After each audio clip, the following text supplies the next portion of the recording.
पर हमें दो स्टोरी मिलती हैं। लिखा है कि बहुत सी भीड़ जीसस क्राइस्ट के पीछे थी और जा रहे हैं, और जब यीशु मसीह एक जगह से वापस आए, कश्ती से उतरे, तो फौरन एक आदमी यायर नाम का जीसस के पास आया और कहने लगा कि खुदावंद, मेरी लड़की जो है वो बहुत बीमार है, आप साथ चलें, ले हैंड करें उस पर, उसको छुएं ताकि वो चंगी हो जाए, मरने से पहले चलें खुदावंद। बाइबल कहती है यीशु मसीह उसके साथ हो लिए, जाने लगे। तो बीच में एक और स्टोरी बनी, हालेलुया। बीच में एक लेडी आई और बाइबल बताती है कि 12 बरस से लहू बहने का रोग उसकी जिंदगी में था, उसकी बॉडी में था, हालेलुया। लिखा है वो बहुत से, बाकी अंजीलों को पढ़ें, लूका की अंजील में, मत्ती की अंजील में, तो हमें मिलता है कि वो बहुत से तबीबों से बहुत दुख उठा चुकी थी, बहुत सी मेडिसन, तब तो रिपोर्टें टेस्ट नहीं होते थे, लेकिन जो भी दवाइयां थी उसने हकीमों की, तबीबों की, उसने बहुत दवाइयां ली, लिखा है बहुत मेडिसिन ली, लेकिन कुछ भी फर्क नहीं पड़ा, बल्कि वो और बीमार होती गई और इतनी वीक हो गई कि लिखा वो कुबड़ी हो गई, बिल्कुल झुक गई और वीक हो गई पूरी तरह से। और पुराने अहदनामे के मुताबिक कोड़ी और लहू बहने वाले रोगी जो थे, उनको इजाजत नहीं थी कि वो लोगों के बीच में रहें, वो लोगों की निगाह में नापाक समझे जाते थे, हालेलुया, हालेलुया। लेकिन नए अहद में अब जब ये समझते हैं, बहुत से लोग इन चीजों में आज भी उनके माइंड जो है, उनके दिमाग जो है, वो बहुत से बंधनों में बंधे हुए, प्रीच करने के बावजूद, ऑल्टर पर खादिम होने के बावजूद, बपतिस्मा पाए होने के बावजूद, मसीह के होने के बावजूद उन्हें लगता है ये शर्म की बात है। तो मेरा ये सवाल है, क्या आपको पूरा यकीन है लिखने वाला ये मर्द ही था? हालेलुया। मरकस कौन था? कौन था? मर्द था। तो गवाही बताने और सुनने के लिए हमें क्यों शर्म आती है?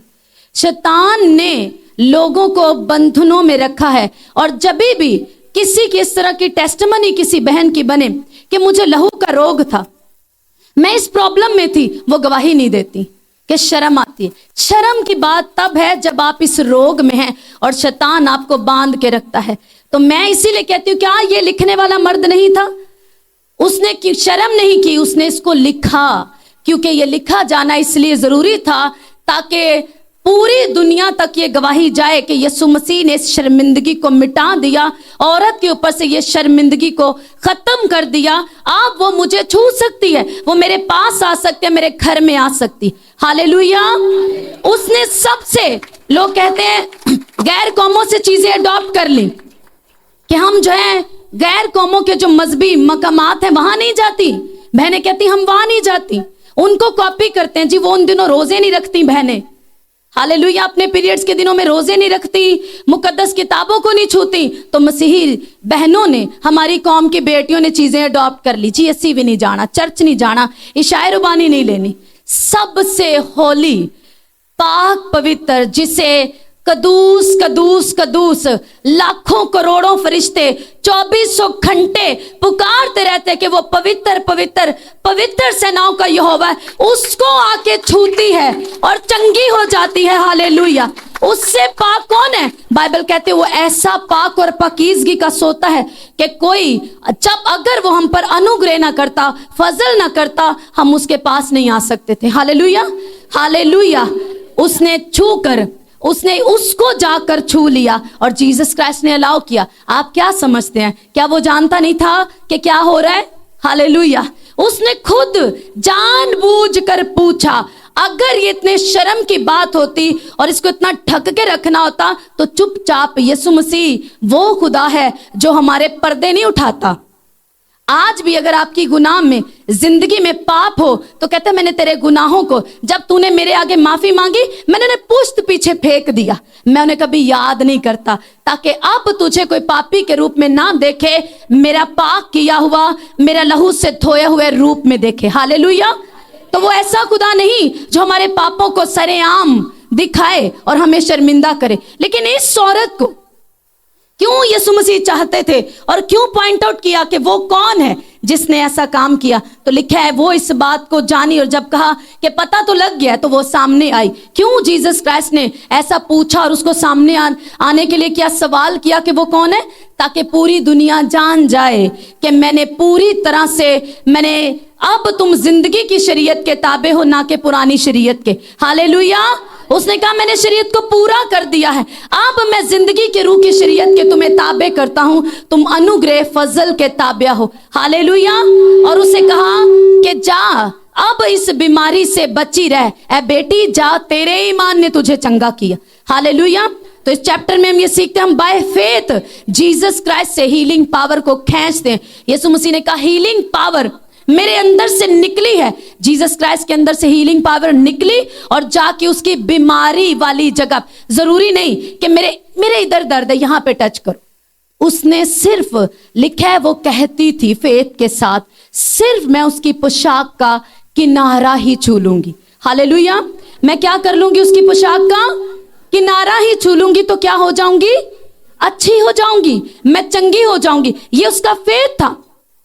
और ये फेथ, इससे ये लिखा नहीं यहां पर कि कितनी देर पहले उसने सुना था।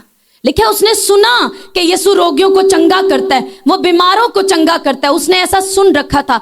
ये नहीं लिखा कितनी देर हो गई थी ऐसा सुने हुए, लेकिन जब उसने सुना तब से उसने ये घोषणा, ये ईमान का इकरार शुरू कर दिया, जब मैं उसे छूऊंगी तो चंगी हो जाऊंगी, मैं सिर्फ उसकी पोशाक ही छू लूंगी तो मैं चंगी हो जाऊंगी। वो कहती रही और सच में जिस दिन वो भीड़ को चीरते हुए जीसस क्राइस्ट के पास पहुंची और उसकी पोशाक के किनारे को, ना सिर्फ किनारे को, जो शॉल जीसस क्राइस्ट अपने कंधे पर रखते थे उसमें से निकलने वाले धागे को छुआ, और बाइबल कहती है उसी घड़ी वो चंगी हुई और उसने अपनी बॉडी में महसूस किया कि बीमारी मुझे छोड़कर जा चुकी है। हालेलुया। हमें मालूम है हमारी निजात हमें मिल चुकी है, कफारा हो चुका है। कैसे जाना हमने? बाय, ऊंची आवाज में बोलो क्योंकि बहुतों को नहीं सुनाई दिया। अब इस तरह की ये शॉल जीसस क्राइस्ट जो पहनते, ये जो धागे लटक रहे थे, हालेलुया, एक धागे को उसका फेथ था, सिर्फ वो पोशाक जो यीशु ने पहन रखी है, जो ओढ़ी है, सिर्फ उसकी पोशाक के किनारे ही को छू लूंगी तो अच्छी हो जाऊंगी। हालेलुया। बाय फेथ आप जीसस क्राइस्ट से अपनी हीलिंग को लेते हो। आज भी अगर आप फेथ के, इसीलिए आपको कहते हैं एक्साइटमेंट के साथ, जो स्पिरिचुअल वर्ल्ड है वह फेथ की बोली समझ आती है, जिसमें आपकी एक्साइटमेंट, आपका पूरा एतमाद, भरोसा आपका होना चाहिए। आज का दिन मेरे ही लिए है, आज मेरे साथ होगा। बाइबल कहती है जब उसने सुना तो वो अंगीकार करती रही, इकरार करती रही। इसीलिए आपको कहते हैं जो कलाम सुनो उसको अपना बना लो, उसको पर्सनल कर लो, मेडिटेशन करो जब तक वो पूरा ना हो जाए। हालेलुया। वो कहती रही जब मैं यीशु मसीह को छूऊंगी उसकी पोशाक का किनारा ही छू लूं। उसे मालूम था कि बहुत भीड़ उसके पीछे तो शायद मैं उससे छू ना पाऊं, तो उसने क्या अंगीकार किया? उसकी पोशाक ही का किनारा छू लूंगी तो चंगी हो जाऊंगी। हालेलुया। हालेलुया। लिखा है वो भीड़ में से आई, उसने उसे छुआ और शागिर्द कहने लगे, यीशु मसीह ने जब कहा किसी ने मुझे छुआ है तो कहने लगे खुदावंद पूरी इतनी भीड़ है आपके ऊपर गिर रही है, हर किसी की कोशिश है आपको छू ले, आपके साथ होकर चले, आपको देख ले, तो आप कह रहे हो कि किसी ने मुझे छुआ है।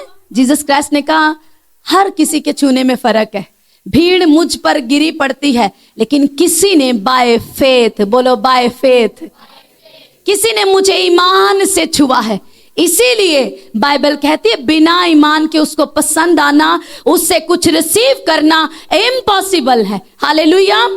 और फेथ एक ऊपर करेंसी है, पैसा है, फेथ करेंसी है जो स्पिरिचुअल वर्ल्ड में चलती है, जहां समझी जाती है, जिसकी वैल्यू है, वहां से आप फेथ के साथ, उस फेथ की करेंसी से सब कुछ इस धरती पे अपनी जिंदगी में रिसीव करते हो, पाते हो। हालेलुया।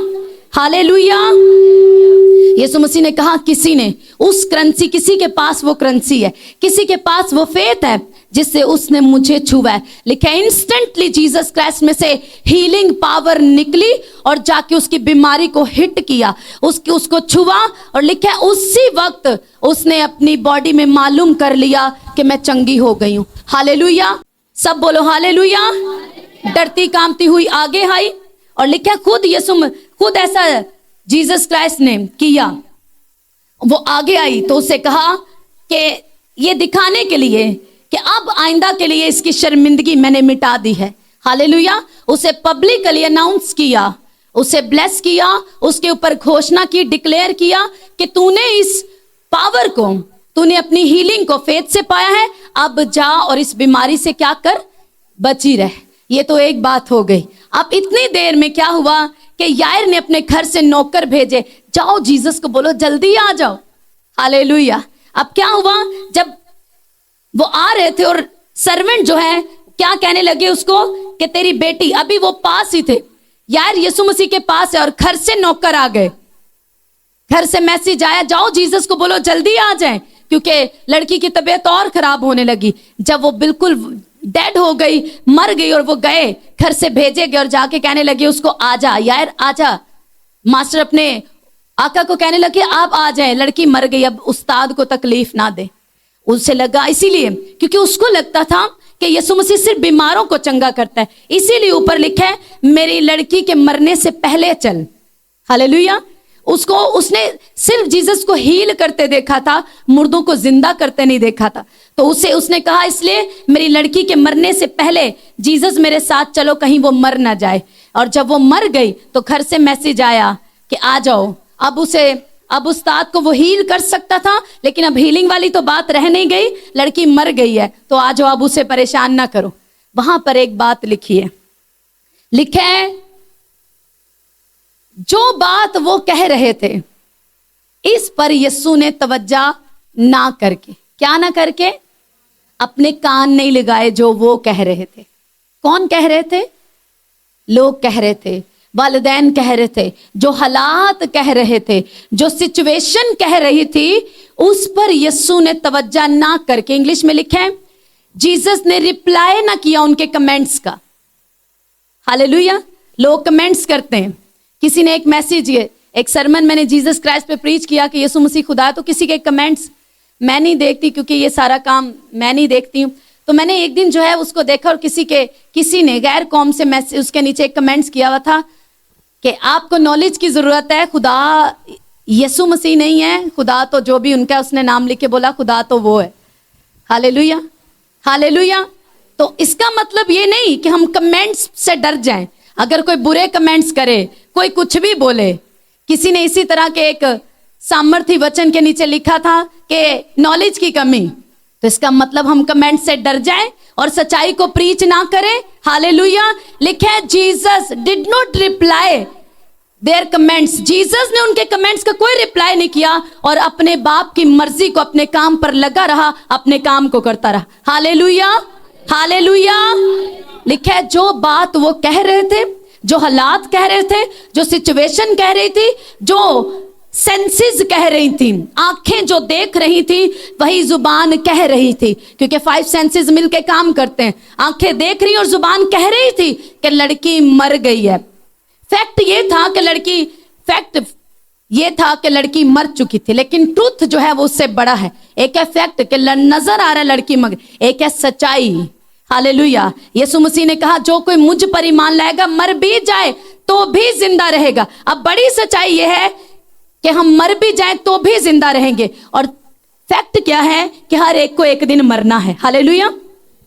इस जिस्म को एक दिन मरना है। 70-80 साल, 120 साल जितनी उम्र ठहराई गई है, उनको इस बॉडी में मरना है। यह है फैक्ट है। हालेलुया। कितनों को समझ आ रही? लेकिन ट्रूथ क्या है, सच्चाई क्या है? सच्चाई बड़ी यह है कि जो यीशु पर ईमान रखता है वो मर भी जाए तो भी जिंदा रहेगा। हालेलुया। तो यीशु मसीह ने इस बात पर यकीन ना करके उनसे कहा, उसके बाप से कहा, जो मिरेकल चाहता है उससे कहा। बुलाने वो गया, उसका फेथ था कि यीशु चंगा कर सकता है। यीशु मसीह ने कहा तूने सिर्फ यहां तक एक लेवल का फेथ रखा कि मैं चंगा कर सकता हूं, अब मैं तुझे अप लेवल की बात बताता हूं, इससे ऊपर भी फेथ है। हालेलुया। अगर तू उस फेथ में अपना कदम बढ़ाए, विश्वास का एक और कदम बढ़ाए और यकीन करे जो मैं कहता हूं कि लड़की मरी नहीं सोती है, तो तू इससे अगला लेवल भी देखेगा। हालेलुया। एक वो लेवल है फेथ का जो आप देखते हैं कि यीशु मसीह चंगा कर सकता है। हालेलुया, मेरा सिर दर्द ठीक हो गया, अब बड़ी बीमारी रिपोर्ट में आ गई, तो क्या अगला लेवल भी देखना चाहते हो? बोलो आमीन। हालेलुया। जीसस क्राइस्ट ने कहा अगर तू, क्योंकि मिरेकल तू चाहता है, मुझे पुकारने, मुझे बुलाने, इनवाइट तूने किया है, मैं तुझ ही से कहता हूं कि अगर तू एतकाद रखे और शक न करे, ट्रस्ट ऑन मी, अगर तू मुझ पर फेथ करे, किस पर फेथ करे? मुझ पर, ना कि अपने कानों से सुने पर और अपनी आंखों से देखे पर। अगर तू कानों से फैक्ट को देखते हुए, सुनते हुए, हालातों की सबकी सुनते हुए भी जो मैं कहता हूं, अगर तू मेरे कहे पर फेथ करे, यकीन करे, ईमान लाए, ट्रस्ट करे, तो क्या होगा? तू बड़े मिरेकल को देखेगा। हालेलुया। एतकाद रख, डर मत। हालेलुया। Fear not. हालेलुया, डर मत, क्योंकि मैं तुझसे कहता हूं कि लड़की मरी नहीं, क्या हुई है? सोती है। जब जीसस क्राइस्ट ने कहा रोना धोना बंद करो, कोई रोएगा नहीं, लड़की मरी नहीं सोती है, तो लिखा है सब उस पर हंसने लगे। देखो ये अभी रो पीट रहे थे, हुल्लड़ हो रहा था, बड़ा हंगामा मचा था। उस टाइम में जो ववेला करते हैं, नोहा करने के लिए लोगों को इनवाइट किया जाता था ताकि वो अच्छे से नोहा करें, वो चंगी तरह वैन पान, ताकि सुन के दूजिया भी चुप बैठे भी रोना आए। समझ रहे हो ना? हालेलुया। तो वो उनको इनवाइट किया जाता था कि इस तरह की बातें करें, इस तरह की नोहा ऐसा करें कि हर कोई दुखी हो जाए और एक माहौल बन जाए। जैसे हम चर्च में एक आत्मा का माहौल बनाते हैं वर्शिप करके, कि हर कोई आनंद से भर जाता है, खुशी से भरता है। तो अफसुर्दगी के लिए, रोने के लिए एक माहौल बनाया जाता था और लोगों को इन्वाइट किया जाता था। स्पेशल लोग थे जिन्हें बुलाते थे। तो हुल्टर हो रहा था, लोग रो पीट रहे थे, और जब उनके बीच में आकर जीसस गुड न्यूज लेकर आए, इसीलिए आज भी इस दुनिया में क्या है? हुल्टर हो रहा है, दुख का, परेशानियों का, दुखों का। लोग रो पीट रहे हैं और किसी में होपलेस हो चुके हैं, आस नहीं रह गई, कोई आशा नहीं, कोई उम्मीद नहीं रह गई। हर कोई जो दुखी है वो दूसरे को भी दुखी कर रहा है। उस तरह का एक समय आज भी है। और जब इस दुख से भरी दुनिया में जब यीशु मसीह की बात होती है और बताया जाता है जीसस क्राइस्ट तुमसे प्यार करता है, वो चंगा कर सकता है, वो हील कर सकता है, वो ऐसी जिंदगी देने आया जो कभी खत्म ना हो, तो उसी को गुड न्यूज कहते हैं। हालेलुया। तो जीसस क्राइस्ट वहां गुड न्यूज दे रहे हैं कि चुप हो जाओ, मातम बंद कर दो, रोक दो मातम, क्योंकि लड़की मरी नहीं सोती है। तो ये बात सुनकर, क्योंकि दुनिया फेक है, जो पहले जो झूठा रोना रो रहे थे मिलके, हालेलुया, और वो उसी वक्त हंसने लगे। अब अगर इतने ही दुखी थे तो हंसी कैसे आ गई फौरन? हालेलुया। आप सोचो, आप इमेजिन करो, अभी वो रो पीट रहे हैं, दुखी हैं, एकदम ही जैसे जीसस क्राइस्ट ने कहा लड़की मरी नहीं सोती, कोई चुटकुला तो सुनाया नहीं, है ना? कोई यहां पर उनको मजाकिया बात तो की नहीं, लेकिन क्यों हंसी आई? क्योंकि उनकी निगाह में ये बात बेवकूफी थी। हालेलुया। जो पालूस पहला करंथियों में लिखते हैं, वो कहते हैं सलीब का पैगाम हलाक होने वालों के लिए, नरक में जाने वालों के लिए, मरने के लिए, जिनके पास कोई जिंदगी की उम्मीद नहीं, जिन्हें लगता है यही दुनिया है। ए जग मिठा, आगे क्या बोलते हैं? अगला किसने देखा है? ये मीठा जहान है। हालेलुया। जिनको लगता है यही सच्चाई है, उन्होंने जब इस बात को सुना तो लिखा है वो हंसने लगे, क्योंकि सलीब का पैगाम हलाक होने वालों के लिए क्या है? ऊंची बोलो, क्या है? बेवकूफी है। क्या नॉनसेंस बातें हैं, बेवकूफी है। क्या शॉल से क्या होना है, क्या अनॉइंटेड हैंकी, ये क्या ऑयल करते हैं? हालेलुया। लिखे पालूस के बदन से पटके और रुमाल छुआ कर बीमारों को लगाते। पढ़ना अमाल की किताब 19 बाब को, तो बीमार चंगे होते, बदरूहें निकलती थी। ये है अनॉइंटेड हैंकी। हालेलुया। ये ग्रेस है, ये अनॉइंटेड है, हर किसी के पास नहीं है, तो इसका मतलब है नहीं कि ये है नहीं। हालेलुया। हालेलुया। अब रूहुल कुदुस हमारे बीच में काम कर रहा है, फ्लो के साथ आपके अंदर वचन को उतार रहा है, तो इसका मतलब वो दिख नहीं रहा तो ऐसा थोड़ी है कि वो है नहीं। हालेलुया।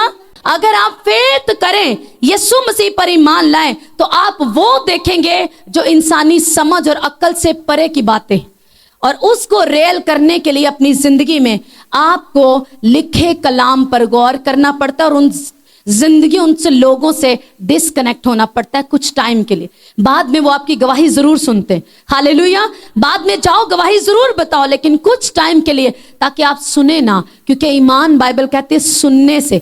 जो करेंसी हेवन में चाहिए, जिससे आपको अपना मुआवजा पाना है, वो ईमान कलाम को सुनने से पैदा होता है। अब अगर आप उसके साथ, कलाम के साथ साथ बेईमानी की बातें भी सुनेंगे, बेईमानी मतलब ऐसी बातें जो ईमान को हिट करती हैं, जो ईमान को कमजोर करती हैं, वो भी साथ सुनोगे, स्ट्रॉन्ग फेथ कभी नहीं होगा, हालेलुया। लिखा है, सुनो, वो अंदर जाकर उनसे कहा, तुम क्यों गुल मचाते हो, रोते हो, लड़की मर नहीं गई बल्कि सोती है। वो उस पर हंसने लगे, लेकिन वो सबको निकाल कर लड़की के माँ बाप को और अपने साथियों को अंदर लेकर गया। Hallelujah, hallelujah. सबसे पहले ये मुश्किल लगता है, कैंजी यार छाड़ दइए, कैंजी ओ लोग छाड़ दइए। छोड़ना कुछ टाइम के लिए आपको, ताकि आप वो पा सको जो पाने के लिए। लिखे है, यीशु मसीह ने उन सबको जो हंसने लगे, जिन्होंने फेथ नहीं किया, उन्हें अलग कर दिया और अंदर उसकी माँ को, उसके बाप को जो यकीन ले आया था, कहा कि यीशु मसीह, वरना वहीं से कहता नहीं, यीशु मसीह हुन तुसी टोर जो काम ते होई सी जड़ा हो गया। उसने जीसस क्राइस्ट की बात पर यकीन किया कि ये कह रहा लड़की मरी नहीं, सोती है। इसीलिए फेथ के साथ वो जीसस को अंदर ले गया, जहां लड़की की बॉडी रखी हुई थी, हालेलुया। निकाल कर लड़की के माँ बाप को और अपने साथियों को लेकर जहां लड़की पड़ी थी, अंदर गया और लड़की का हाथ पकड़कर उससे कहा, तलीता कुमी, जिसका तर्जमा है, लड़की मैं तुझसे कहता हूं उठ, हालेलुया। क्यों यीशु मसीह ने कहा कि मैं तुझसे कहता हूं? यहां पर यह भी कह सकता है लड़की उठ, यहां पर मैं क्यों कहा कि मैं तुझसे कहता? क्योंकि मेरा ये यकीन था तू मरी नहीं, तू सोती है, हालेलुया। जीसस क्राइस्ट की ये घोषणा थी, जीसस क्राइस्ट को अंदर से ये फेथ था कि लड़की मरी नहीं, सोती। बाइबल कहती है यीशु खुदा के अंदर भी ईमान पाया जाता है। कितनों को ये बात मालूम है? अगर नहीं मालूम तो आज सुनो, खुदा के अंदर भी ईमान है और वही ईमान उसने हमें दिया। पलूस अपने खतों में लिखता है, हमें वही ईमान की रूह दी गई है। खुदा को ईमान था, अंधेरे के ऊपर रोशनी हो जाएगी, हालेलुया। उसने वही ईमान की रूह हमें दी है जो उसके अंदर थी। जीसस क्राइस्ट के अंदर फेथ था कि लड़की मरी नहीं है, अभी जनाजा पड़ा है, अभी उसकी बॉडी रखी हुई है, पर जो फेथ जीसस क्राइस्ट के अंदर था। सुनो, मिरेकल को कैसे हैपन करते हैं, कैसे मिरेकल होता है, कैसे डेड चीजें जिंदा होती हैं, सीखो जीसस क्राइस्ट से। उसे यकीन था, बॉडी सामने है, सिचुएशन आपके सामने है, फैक्ट आपके सामने है। जीसस क्राइस्ट के अंदर फेथ था कि ये लड़की मरी नहीं, वो सो रही है। वो वही फेथ को, जो फेथ उसके अंदर था, उस फेथ को अपने मुंह से वो इकरार कर रहा था, घोषणा कर रहा था अपने मुंह से। अपने अंदर वाले जो दिल के अंदर, सिर्फ दिल के अंदर ईमान जी रखे आए, वो रखा ईमान काफी नहीं है। वो कुछ नहीं करेगा जब तक उस ईमान को आप अपने मुंह से इकरार नहीं करेंगे, हालेलुया। बाइबल कहते हैं ईमान लाना दिल से, पर इकरार मुंह से किया जाता है निजात पाने के लिए, हालेलुया। अब निजात चाहिए, छुटकारा चाहिए, स्टोरी चेंज, टेस्टमनी में बदलनी चाहिए, तो वो ईमान जो जीसस क्राइस्ट पर रखते हो, उसे अपने मुंह से घोषणा, अपने मुंह से उसका इकरार शुरू कर दो। मेरा बिजनेस मरा नहीं, जिंदा है। मेरा बच्चा बीमार नहीं, ये तंदुरुस्त है। मेरी बॉडी में ये रोग नहीं, मैं 100% तंदुरुस्त हूं, हालेलुया। जो फेथ रखते हो, जो फेथ जीसस क्राइस्ट के अंदर था, जीसस ने उसको अपने मुंह से डिक्लेयर किया, उसका इकरार किया। क्योंकि मैं ईमान रखता हूं लड़की मरी नहीं, मैं कह रहा हूं लड़की सोती है। और सच में जब उसने कहा, ए लड़की, मैं, क्योंकि मेरा ये फेथ है, तू मरी नहीं, इसलिए मैंने घोषणा की, तू मरी नहीं, और अब मैं तुझे कहता हूं उसी फेथ के साथ उठ। लिखा है लड़की उसी वक्त उठी और चलने फिरने लगी। जोर से तारीफ करो जीसस क्राइस्ट के लिए, हालेलुया। अपने हाथों को उठाकर उस फेथ की आत्मा को रिसीव करो जो जीसस क्राइस्ट ने हमको दी, हालेलुया। रिसीव करो उस फेथ की आत्मा को जो यीशु मसीह ने हमें दी, हालेलुया। आज भी मिरेकल, जो खुदा के खादिम मिरेकल जो जिंदगियों में हैपन होते हैं, उनके वसीला जो मौजज़े होते हैं, वो ऐसे ही होते हैं। और आप जो मिरेकल को रिसीव करते हैं उसी तरह करते हैं। इसीलिए कहते हैं जिस आत्मा से दिया जा रहा है उसी आत्मा से रिसीव करो इन जीसस ने। जो मिरेकल कर रहा है उसके अंदर भी फेथ है, और जो रिसीव कर रहा है उसके अंदर भी फेथ है। पर वो फेथ आया कैसे? पहले जीसस ने उसको वचन दिया। हालेलुया। पहले जीसस ने उसको वर्ड दिया कि मत डर, फक्त एतकाद रख। ये वचन जीसस को दिया, उसने इस वचन को रिसीव किया, और वही फेथ उसके अंदर भी आया जो जीसस के अंदर था। तब देने वाले और लेने वाले दोनों में जब सेम ईमान था, एक लेवल का ईमान था, तो मौजज़ा हुआ, मुर्दगी को जाना पड़ा, स्टोरी चेंज हुई और मरी लड़की उठकर चलने लगी। हालेलुया। ये तरीका है मिरेकल को करने का और मिरेकल को रिसीव करने का। Hallelujah, hallelujah, hallelujah. अपने हाथों को उठाओ, अपने सरों को झुकाओ, खड़े हो जाओ अपनी जगह के ऊपर।